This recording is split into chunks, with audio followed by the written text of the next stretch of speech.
Assalamualaikum warahmatullahi wabarakatuh. Alhamdulillahirabbil alamin.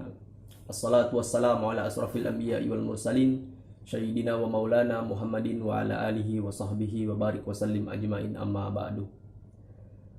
Perkenalkan, nama saya Wahyu Gunawan, mahasiswa program studi manajemen dakwah semester 3A, Fakultas Usuluddin Adab dan Dakwah.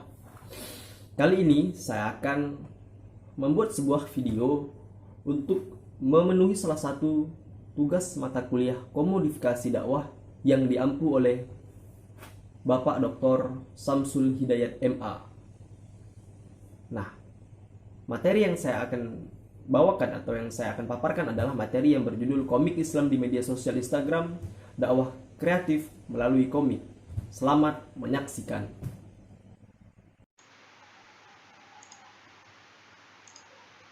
Baiklah, yang pertama saya akan menjelaskan pengertian dari komik Islami. Nah, yang kedua saya akan menjelaskan fenomena komik Islami di Instagram. Yang ketiga saya akan memperlihatkan contoh-contoh komik Islami. Dan yang keempat saya akan menjelaskan atau memaparkan komik sebagai media dakwah kreatif dan tren hijrah generasi Z. Nah, yang pertama adalah pengertian dari komik Islami. Komik berasal dari bahasa Yunani, yaitu komikos, yang artinya sesuatu yang lucu dan berhubungan dengan komedi, atau diartikan juga sebagai sebuah buku atau gambar yang terdiri dari komik strip. Nah, komik strip merupakan cerita melalui gambar-gambar yang terpisah, di mana setiap karakter atau tokoh yang dijadikan karakter atau gambar tersebut memiliki makna berkelanjutan dengan gambar yang lain, disertai dengan dialog atau percakapan dalam gambar tersebut. Sedangkan komik Islami atau kolami adalah suatu cerita bergambar atau komik yang di dalamnya terkandung pesan-pesan atau nilai-nilai moral dalam Islam, seperti kejujuran, tanggung jawab, budi pekerti luhur, disiplin, pandai bersyukur, dan sebagainya. Nah, dengan membaca atau mendengarkan cerita, maka anak-anak dapat mengidentifikasi pesan-pesan moral yang ada di dalamnya, dan dapat membedakan tokoh yang pantas dicontoh dan yang tidak. Ini merupakan pengertian dari komik Islami. Nah, secara sederhana, komik merupakan bagian dari kartun. Kartun itu sendiri dibedakan menjadi dua jenis, yaitu kartun verbal dan juga kartun non-verbal. Kartun verbal adalah kartun-kartun yang memanfaatkan unsur-unsur verbal seperti kata, frasa, kalimat, wacana di samping gambar-gambar jenaka dalam memancing senyum dan tawa para pembacanya. Sementara itu, kartun non-verbal adalah kartun yang semata-mata memanfaatkan gambar-gambar atau visualisasi jenaka untuk menjalankan tugas itu. Adapun gambar-gambar yang disajikan pada komik tersebut adalah gambar-gambar yang terbalikkan logika atau gambar-gambar yang tidak sesuai dengan fakta. Nah, yang kedua adalah menjelaskan fenomena komik Islami di IG atau di Instagram. Studi mengenai Instagram dan Muslim pernah diteliti oleh Nisa pada tahun 2018, di mana Nisa menjelaskan bahwa akun Instagram yang bernama Ukhti Sali dan Dunia Hijab telah menjadi akun penyampai pesan keagamaan yang efektif. Nah, dari penelitian ini saja, Instagram apabila dikelola dengan baik dan efektif atau dengan positif, maka akan mengandung nilai yang efektif serta dapat menjadi sebagai akun penyampai pesan keagamaan atau pesan dakwah, sehingga kita juga bisa mencari ladang amal di dalamnya. Kemudian akun ini menekankan pada identitas kesolehan, terutama kepada pemudi muslimah, agar menjadi muslimah yang ideal, melalui posting gambar muslimah. Nah, akun dakwah ini mampu meyakinkan follower. Nisa menyebutkan bahwasannya soft dakwah bisa juga meraup keuntungan bisnis melalui penjualan produk pakaian muslimah ideal. Sembari kita menyampaikan pesan-pesan keagamaan atau pesan-pesan dakwah yang efektif, kita juga bisa mencari ladang bisnis. Tapi kita tidak boleh menjadikan ini kedok untuk mencari keuntungan sebesar-besarnya atau menjadikan agama atau menjadikan dakwah sebagai ladang bisnis utama kita. Tentu itu tidak diajarkan dalam agama Islam. Nah, sedangkan Jannah, peneliti lain juga, dia juga pernah meneliti topik yang sama tentang hijab tetapi berfokus pada kontestasi, hijaber, dan nikab sekuat di Instagram. Dalam penelitiannya, dia menjelaskan bahwa setiap pemilik akun mempunyai pemaknaan berbeda tentang figur muslimah ideal. Hijaber menekankan pada hijab fashion yang tetap trending dan tren dan menutup aurat. Nah, di samping itu akun Instagram juga ternyata bisa meyakinkan atau membuat follower-followernya bisa mencontoh figur-figur yang diposting oleh akun-akun Instagram yang memiliki jumlah follower yang sangat banyak. Nah, ketika para follower melihat apa yang diposting oleh akun-akun seperti nikab sekuat ini, maka mereka bisa mencontoh apa yang mereka lihat, sehingga ini berdampak positif terhadap perkembangan muslimah di Indonesia. Apalagi ini berupa fashion, hijab sebagai penutup aurat. Sedangkan penelitian yang ketiga itu Saifullah memfokuskan penelitiannya tentang Instagram yang bisa menjadi tempat pencarian pasangan. Di antara penggunaannya yakni ta'aruf. Hal ini dilakukan dengan cara pengiriman profil lengkap ke salah satu akun ta'aruf. Nah, tentu ini juga bermakna positif. Karena sekarang banyak juga Instagram dijadikan sebagai ladang prostitusi online. Tentu ini dilarang oleh agama Islam dan mengandung nilai-nilai negatif bagi perkembangan pemuda-pemudi Indonesia wabil khususnya. Nah, selanjutnya ini adalah contoh dari komik Islami. Yang pertama adalah tentang gambar unggahan dari akun Instagram yang bernama iComik tentang ilahiyat. Nah, apabila gambar-gambar seperti ini kita lihatkan kepada anak-anak kita tentang seseorang, ini adalah figur atau tokoh yang sedang memikul sesuatu.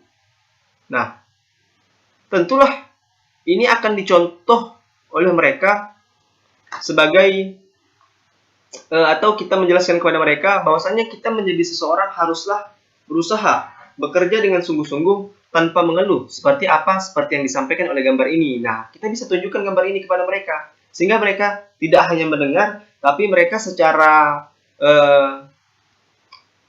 bisa secara langsung juga melihat komik-komik atau gambar-gambar seperti ini yang mengandung positif. Kemudian gambar kedua, komik kedua yaitu tentang seseorang yang sedang mencium Al-Quran karena sulit menghafal Al-Quran. Nah, kita bisa mengajak anak-anak kita untuk menghafal Al-Quran dengan gambar ini. Nah, kita harus pertama, apabila kita ingin mengajak orang, maka komik seperti ini sangat penting, kawan-kawan. Sehingga apabila kita tunjukkan mereka seperti ini, bisa saja anak-anak kita atau murid-murid yang kita ajarkan dapat mencontoh gambar tersebut dan mereka bisa menjadi hafiz apabila kita menjelaskannya dengan baik dan benar. Kemudian yang ketiga, sholat rawatib yang dianjurkan. Nah, ini bagi remaja-remaja juga sangat efektif apabila kita publikasikan kepada mereka. Bahwasanya sholat rawatib itu ada 2 rakaat setelah zuhur, 2 rakaat atau 4 rakaat sebelum zuhur, ada 2 rakaat sebelum subuh, ada 2 rakaat setelah isya, dan juga ada 2 rakaat setelah maghrib. Nah, apabila ini kita kenalkan kepada remaja-remaja yang ada di sekitar kita, maka ini sudah mengandung nilai positif dan mendatangkan pahala bagi diri kita pribadi. Karena kita mengajarkan mereka nilai-nilai keagamaan, menyampaikan pesan-pesan dakwah, dan apabila mereka lakukan, itu sudah menjadi ladang amal bagi mereka, dan juga ladang amal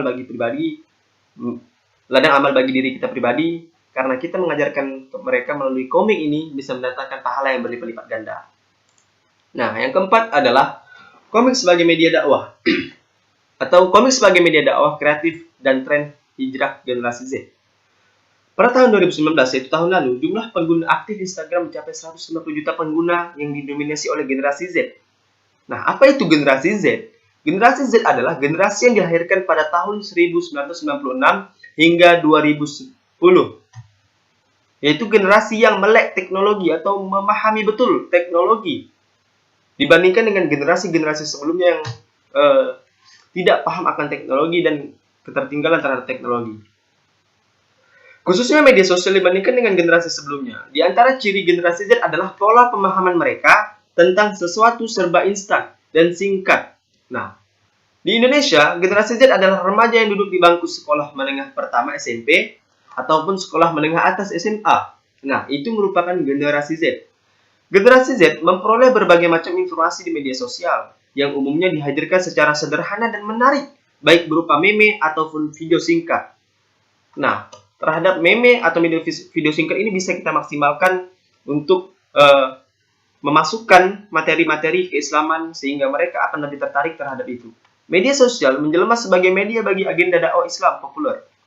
Dakwah Islam populer kian menambah budaya pop seperti film dan novel. Di antara produk Islam populer adalah film-film ayat-ayat cinta yang diangkat dari novel Islami karya Habibur Rahman El-Sirazi.